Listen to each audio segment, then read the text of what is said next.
خانم معلم در دفتر تنها بود که پسر کوچکی آرام در دفتر را باز کرد و با لحن محتاطی او را صدا کرد. خانم معلم او را شناخت. او بدون آنکه بخواهد نارضایتی خودش را به رویش بیاورد گفت: تو در امتحان نمره 9 گرفتی. تو تنها کسی هستی که نمره قبولی نگرفته است.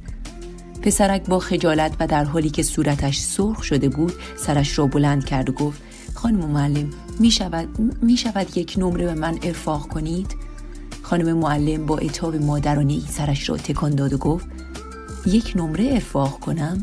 این ممکن نیست. من طبق جوابهایی که در برگه امتحانت نوشته‌ای به تو نمره دادم. او اضافه کرد: نگران نباش، من که نمیخواهم به خاطر ضعفت در امتحان تو را تنبیه کنم. تو باید در امتحان بعد تلاش بیشتری کنی و نمره بهتری بگیری. پسر با صدایی که نشان میداد خیلی ترسیده است گفت: اما مادرم کتکم میزند.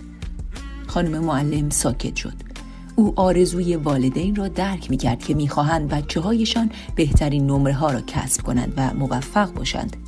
از طرفی نمیتوانست در برابر بچه‌های بازیگوشی که در امتحاناتشان ضعیف هستند نرمش نشان دهد.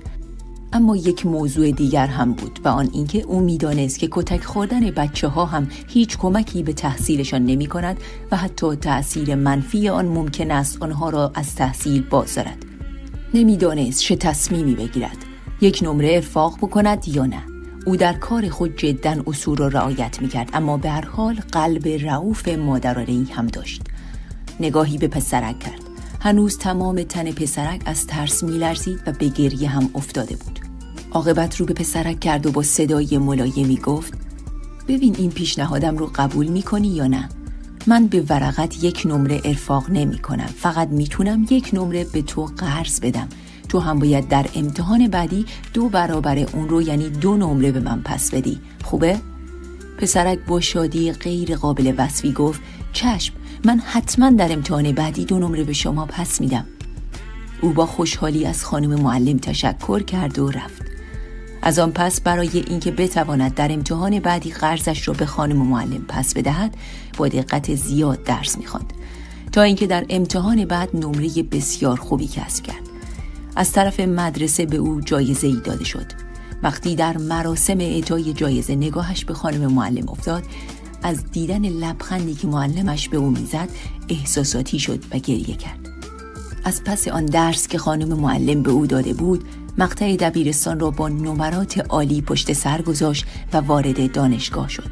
او همیشه ماجرای قرض نمره را برای دوستانش تعریف می کند و از بازگوییان همیشه هیجان زده می شود، زیرا می داند که نمره‌ای که خانم معلم به او قرض داد سرنوشتش را تغییر داد.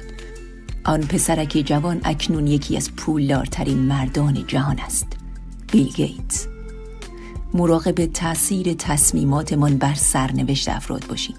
گاهی هیچ تصمیمی به اندازه گذشت مؤثر نیست.